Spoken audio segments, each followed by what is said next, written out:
It's November the 19th, 2019. This is 508, a show about Worcester. I am Mike Benedetti, and this is Brendan Melican. Hi, Brendan. How are you?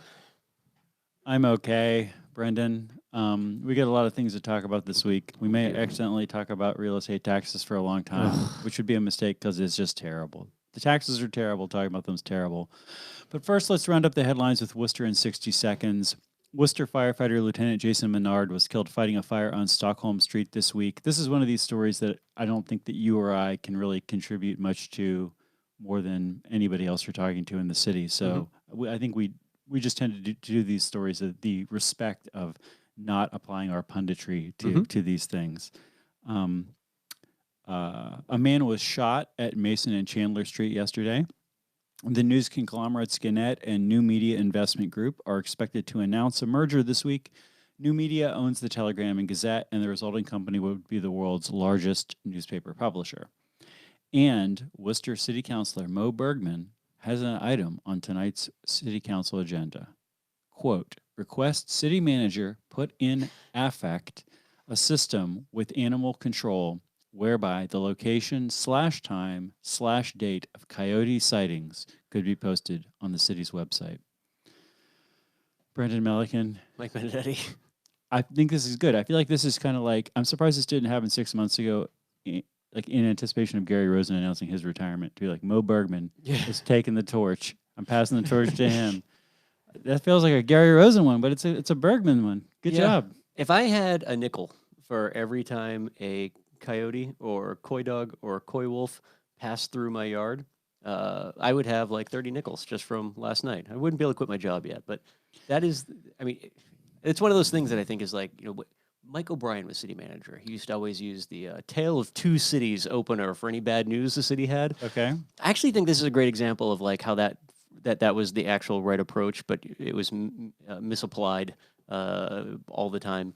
Was that like there are so many people in the city that like Mo and I live actually really close by each other, but I don't think he has any understanding about how like my neighborhood is basically like Worcester's Appalachia, and like having like a bear like followed by a deer, followed by a moose, followed by a pack of coy dogs, just like in an afternoon. That's not weird. That's just what happens. You can't. It's a waste of time, Mike. Well, the funny thing is, Brendan, I mean, is there a place on the city's website where you can click to find the time/location/whatever of murders in the city? We have a separate website for that. But yeah. Well, the funny thing is, actually, I've gone to the we do have that crime tracker map thing.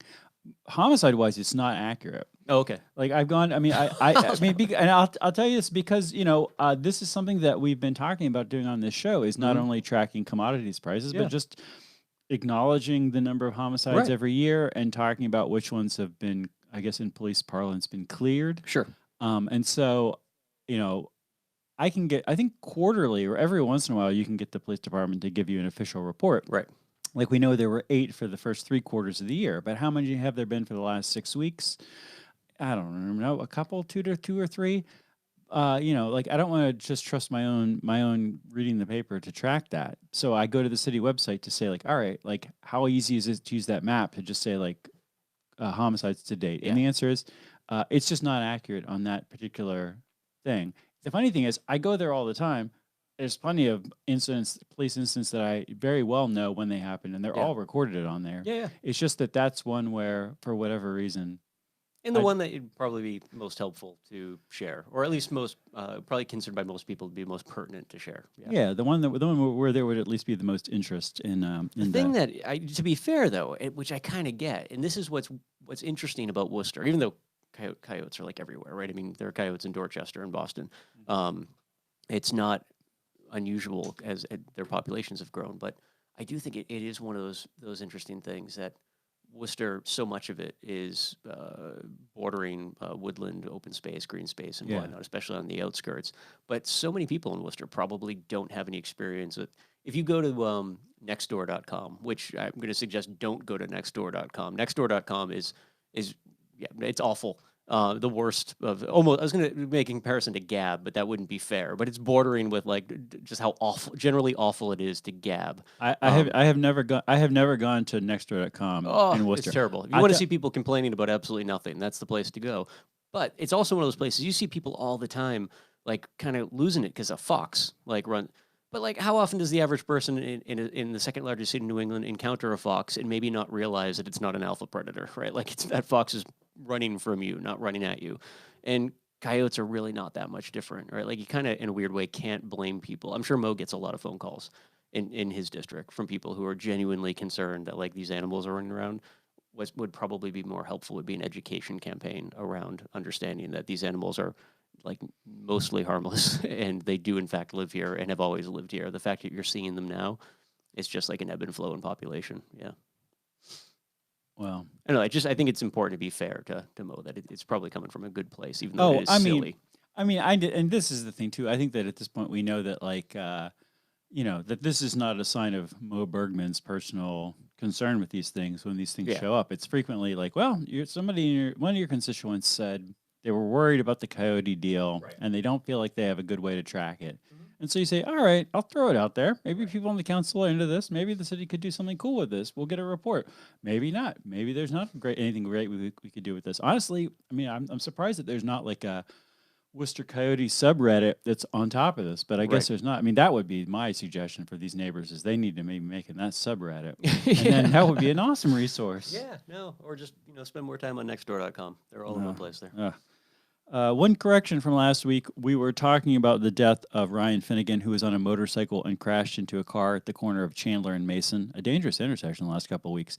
And the initial police report was describing him having done a wheelie and then crashing into this car. And, we were talking about this saying, well, there's all this stuff with groups of people doing motorcycle stuff and all these groups of stuff with groups of people doing wheelies on bikes. And we just sort of got into that issue. Yeah. And I think we should definitely, it's worth pointing out that this isn't really one of those. This is like an individual by themselves doing a wheelie on a motorcycle. Yeah. So just to leave that, just to say like, even though those are all issues that are interested to discuss, this isn't like the example of somebody finally dying from one of these situations. This is a different kind of situation. One thing that I noticed was like when the story first was posted without Ryan's name on it, ton of very negative comments, lots of snide comments, man. Lots of people talking about Darwinism. Oh, so gross. And then, but once his name gets up there, then suddenly all the comments are like, oh, this is too bad. This is terrible. Man, Brendan, if I die, make sure people know it's me immediately. Get my name on there immediately. I don't Or know. not? I don't know. What if it goes the other way? Well, in my case, it probably would. It was actually, this is somebody who I didn't know. I went to his Facebook page to look at it, and it was actually heartbreaking to see, just photos of him. This is a guy who's into motorcycles, plenty of photos of him down through the years doing wheelies, plenty of comments from his friends joking around about how dangerous this was. And it was just heartbreaking to look at that and be like, man, like, 99% of the time, it's going to be fine, and 1% of the time, it just turns out into something dark like this. Yeah, that's why we call them accidents. Yeah, it's tragic and unfortunate. Yeah. Also, tonight's council meeting, they're going to be discussing a proposal from Councilor Bergman that we should have property tax abatements for small businesses. This is an option that the state gives us where we could give a small business a 10% cut in their property taxes. Small business being a business where the building is worth less than $1 million and they have less than 10 employees. And maybe 17% of our business parcels would be qualify for this. The interesting twist is that it would not actually reduce the amount of tax revenue from business parcels because we end up just cranking up the rate on all the other parcels just a little bit to make up for that 10% drop. This kind of stuff just drives me crazy, Brendan. I honestly, I would like to see the same tax regime apply to everybody, and then us do specific tweaks for specific policy purposes. Yeah. Rather than to just say general things like, I don't know, we all like small businesses, right? So let's like raise taxes on big businesses and reduce taxes on small businesses. Because like, why not? Why not? And I feel like we all know and love some small businesses in our neighborhood that we would love to see the city cut the taxes as low as they need to survive. We all have plenty of small businesses in our neighborhoods that we're like, I think that's just a drug front. I think that's just a money laundry. Plenty of small businesses in our neighborhoods where like, those people are bad neighbors. I want to see them go away. So it's like, if it was more, I feel like that's just such a broad brush. I feel like that's just such a blunt instrument that let's support small businesses as a policy is not a. I don't think it's a policy we should have. I think a business should be. We should support big businesses, small businesses, whatever size businesses need to grow to or shrink to. We should encourage that and not put up a tax thing to encourage people to stay small or encourage people to stay big or whatever. Sure. Drives me crazy, Brendan Milligan. That's all I can say. No, I think one of the things that this is, it kind of lines up with my biggest complaint too about having a split tax rate and why we should always bring, I think the primary reason we should bring them together is just that. It's the concern out of like, if you have any group, there's going to be a vulnerable group within that group or whatnot. So like when we talk about the dangers of a unified tax rate, the concern that will always come up will be people on like a fixed income, right? That you'll be hurting them as their tax rates, even if it's only temporarily rise. But like that's the easy thing to fix, right? So like how many people are there in the city of Worcester that would potentially be tick them off, like whether they be the elderly, anyone who's on like a disability, like sort of like a fixed payment system, maybe people who are like first time homeowners with like small children. You could take each one of those groups and say, okay, here's the appropriate way to deal with that from a taxation perspective, but we still have this big unified front that's growing that makes up the majority of taxpayers, both commercial and residential, that in theory would keep growing to make it even easier to deal with those vulnerable populations. And maybe at some point in time, you would get to where certain small businesses could fit in that bucket as well too. It'd be easier to deal with them as a group when you have a unified front on taxes, not different groups of people all angry at the one group now that would be getting a break. Because everyone's taxes go up, right? Like the budget is already pegged, so you're going to see a rise across the board in terms of taxation. Yeah. I mean, yeah. I'll say something related to taxes, but this is something which. Oh no! I'm going to say. Should I say something I'm mad about or I'm happy about first? What do you feel like? I actually don't know what you're going to say. That where are we at mood wise? You wanted to whisper it into my ear so we don't give it away, but I would.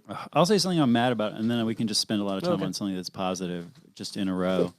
I'm so mad at this headline. This is a Telegram Gazette headline. It says Menkiti Group founder says Worcester's Underdog complex a draw to investors. And anyone reading this article, Brendan, is going to be disappointed because do we have a complex in Worcester dedicated to beloved total television cartoon character Underdog? No, we don't. Why are you claiming that we do, Stephen H. Foskett Jr. in your headline? Because nothing in the article talks about this. It's just a bunch of stuff about how downtown's great and everybody should invest in downtown. Yeah. No, not bird, nor plane, nor even frog. It's just little old me, Underdog. On the other hand, clicks for Steve. On the other hand, in that Bircher rag, the Telegram Gazette, Cyrus Moulton has an amazing article called "Why Did Downtown Worcester Glass Tower Sell for $9 million Below Investment?" And you think you know what this article is going to be about, and it's really not. It's really mostly about the complicated ownership and rental structure around Worcester Plaza Tower. And so Worcester Plaza Tower is, of course, the big glass building at the corner of Main and Pleasant. And it's kind of the twin to the Skymark Tower, which is the big or less glass building, at least, at the corner of Main and Austin. Is it Austin Street at that point? Yeah.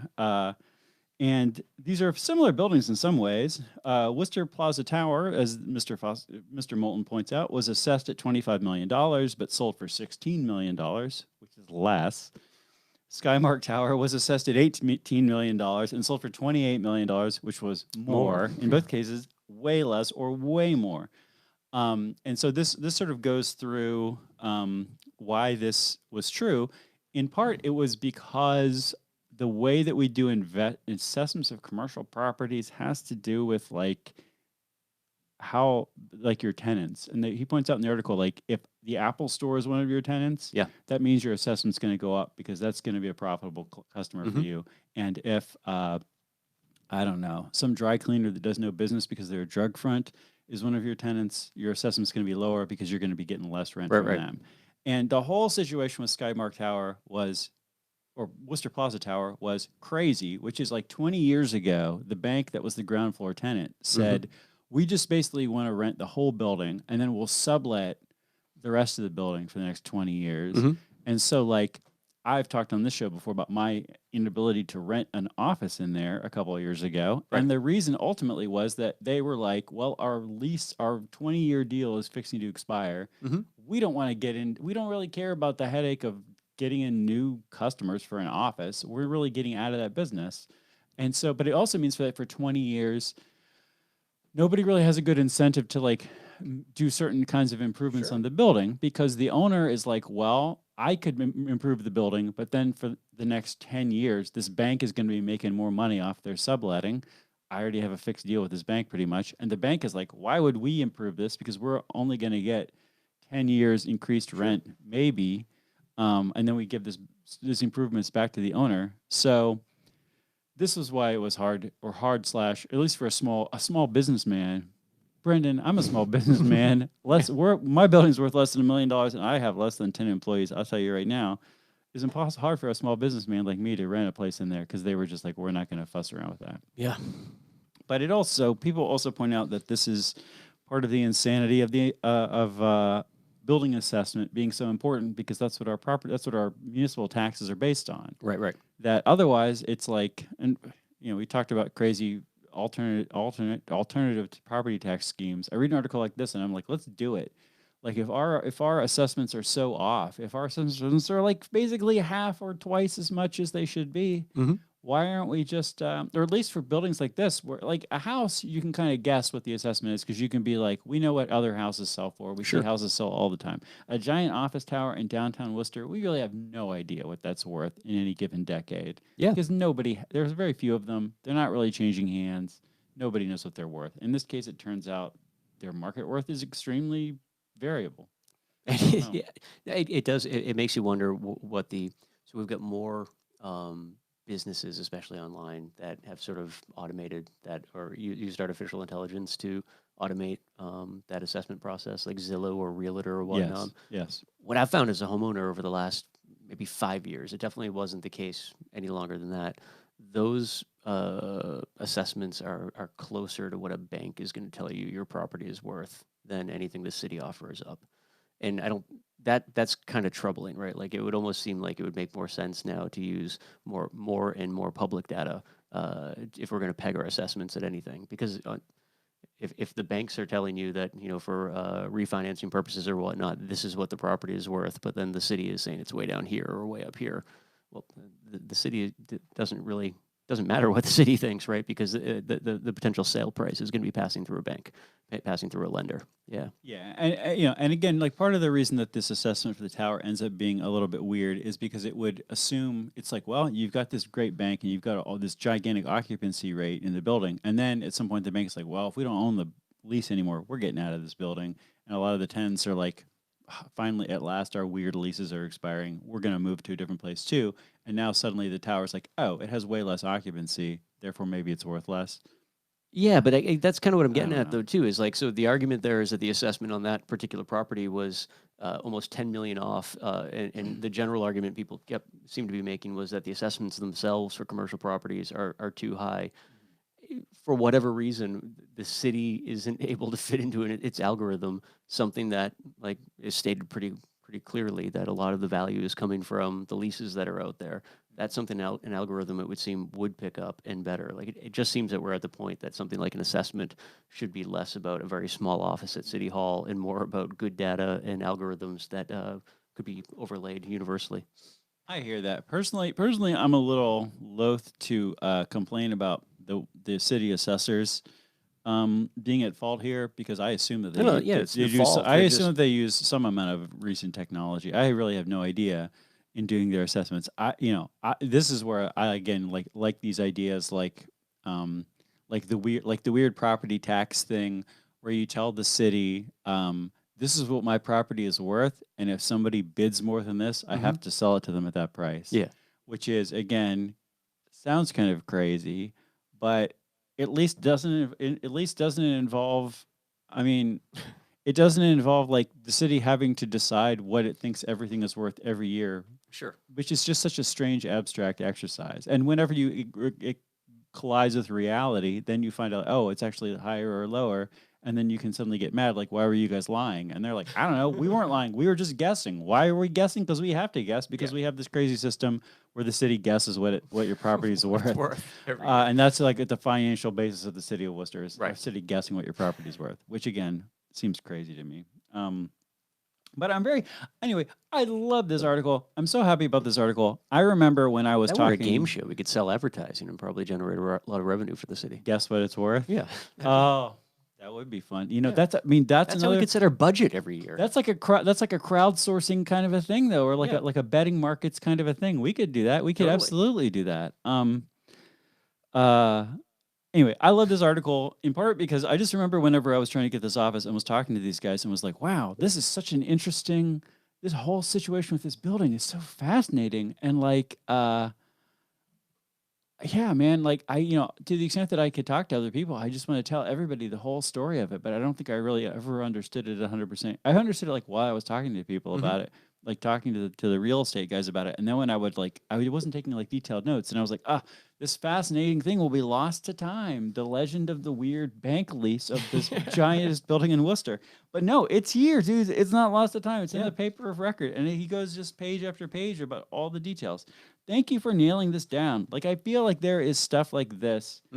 There's 100 situations like this in the city of Worcester. And only occasionally are they getting into a situation where an actual journalist can spend actual time writing about them. And I love the hook, which is the screwed up assessment, because it's the kind of thing that I think makes it so that people want to read it so they can justify it. But the real story is not that the assessment's wrong, because whatever. The real story is just like, this is like a fascinating story of commercial real estate in the city of Worcester. Yeah. And you would think there are no fascinating stories but there are. There are, and this is one of them. This is Exhibit A. Brendan. Michael. Speaking of you spending your money on things, Brent crude oil is $62 a barrel, unchanged on the week and down 7% on the year. Bitcoin is $8,000, down 7% on the week and up 80% on the year. I have nothing to offer. You have nothing to offer? Well, I guess maybe I do. It's a general question to any of our viewers, or if you want to make something up, Mike. You think Bitcoin's going to drop at Christmas like it did last year, or plummeted? No. No? Okay. I mean, what? This is based on what? This is based on me just being like, I have no idea. Yeah, no. But flipping a coin. We got to work on the TV show anyway, so yeah. What do I know? Let me tell you, don't make any investments based on me. What I have to say. What are we looking at here? Planning Boyd. I just have a bunch of stuff from the Telegram. Here's something from New Scientist. Long-term smokers who start vaping see health benefits within a month. What's our vape situation like in Commonwealth this week? Is our vaping situation strong? It's well, you know what? It did change. It was the president. He doubled back on his what was going to be an across-the-board ban on all flavored vaping products, which really doesn't impact us too much in Massachusetts because we've already started doing that, but on a state level. But at least they'll still be available, if we want to cross state lines and have buddies ship them to you from other states. Yeah, flavored vapes, Mike. What does it taste like when as someone who hopefully will never have to vape anything short of some kind of kidnap torture situation that I find myself in? Like, what does it taste like when you vape a nicotine thing? Is it like smoking, or is it just like... No, it's not. I mean, you're being in the shower, inhaling moisture. That's closer to what it is. Yeah, so you still have that feeling of your lungs being full. There's some weight to it and whatnot, but it's more so than an inhaler, but probably not exactly the same as smoke. But yeah, that's the flavors. It tastes like they're flavored pretty well. I mean, it's been a while since I've used one, but I always actually kind of enjoyed a lot of the flavors that were out there. Since you've used a flavor one, or since you used a vape? I stopped vaping a while back. Yeah, across the board. You off nicotine? I'm doing the tablets right now. Lozenges, mint flavored lozenges. So those are still flavored. Oh, you can still buy a flavored lozenge in America. But we know that kids don't like candy, right? And these things are just basically candy, so we don't have to worry about that. We're only banning things that adults like to use. Oh man, is that it?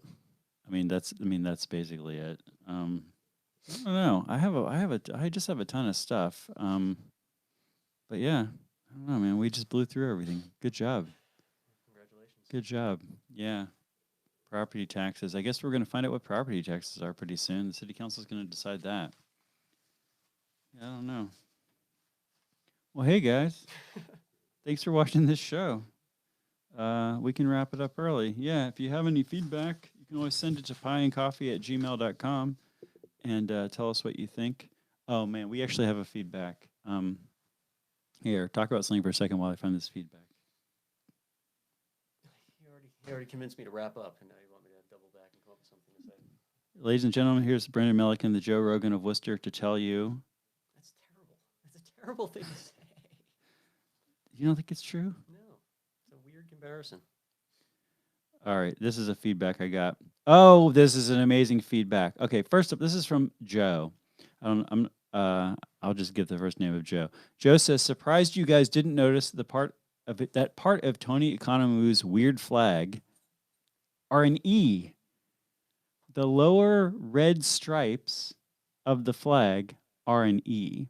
And this maybe explains why when they curl back up to their leftmost edge, there's actually a tiny red line completing that E.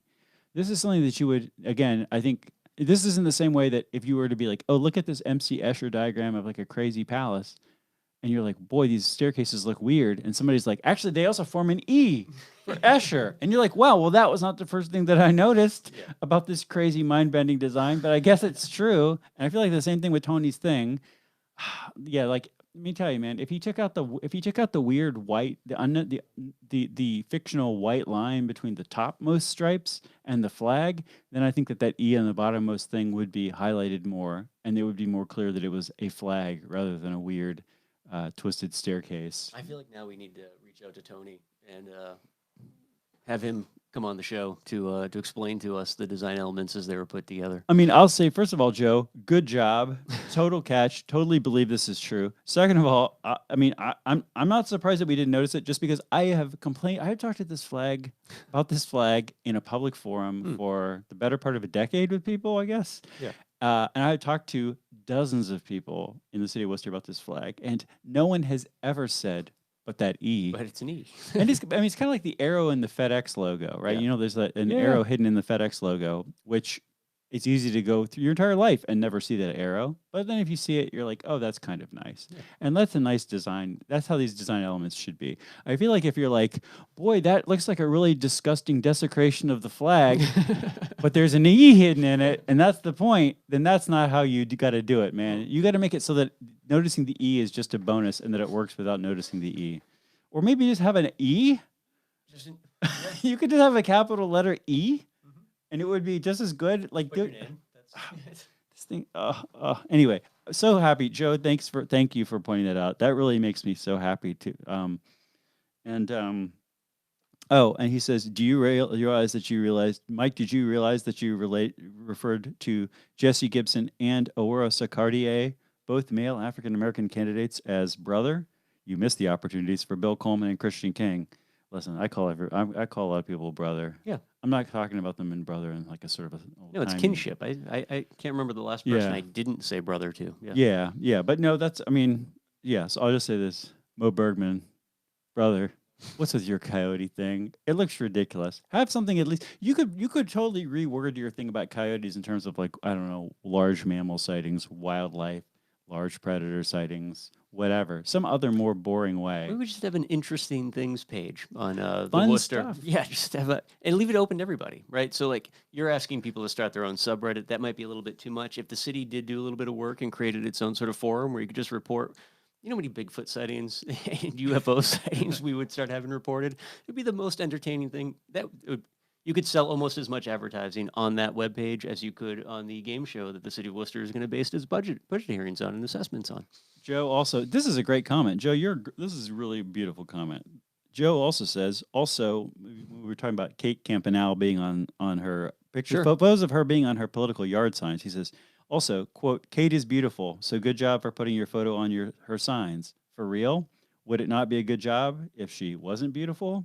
I would say this. I would say that political yard signs are a place where you don't expect to see a person's photo. And sure. You said that this is more common outside the city. In my travels across the country, I haven't particularly noticed this to be true. But let's just say, certainly in the city, pretty rare to see a photo on a yard sign. So it's a place you're not expecting to see a photo. Mm-hmm. So I sort of feel like to the extent that you're putting your photo on there, maybe better to put your photo on there if you're attractive than not attractive. Like, sure, I'm willing to say that. Yeah. Like, better for the candidate to be attractive than not attractive? For the candidate's purposes of winning? Sure, probably. Like, it doesn't mean that you shouldn't run for office if you're not attractive. As they always say, politics is show business for ugly people. Well, there's also, though, that, and I totally get the commenter's point, I think, but there's a significant amount of data that shows that voters make up their decisions on how they actually feel about a candidate, lasting decisions within just a couple seconds of seeing them, right? Like seeing stature, seeing their face. Like we We might like to think that we give long, thought out reasoning behind why we like or are drawn to a certain candidate. It's not. It's the way they carry themselves and the way they appear to us, and we make those decisions very quickly. There's a ton of data showing that. Honestly, I feel like Kate should not have had her photo on her signs either. I mean, I just think it's distracting in general to have your photo on your signs. But Maybe it's no. like, Yeah. No, we'll just bet, ban is photos. it better for her to have her photo on the sign than Gary Rosen to have his photo on his sign? It is. It is. In part because people are honestly probably going to see Gary Rosen more often than they're going to see his signs. Yeah. They don't even need the photo. The photo's redundant. Yeah. See, I don't think that's a hot take, Mike. I think that's just the way it is. This is a reasonable point, though, Joe. Thank you for this comment. Thanks everybody for these. This is such a helpful and thoughtful comment. I'm looking forward to more next week. You can email us at pieandcoffee@gmail.com. That's all for this episode. We'll see you next time. And remember, Worcester, you can bench more than you think you can. Are we gonna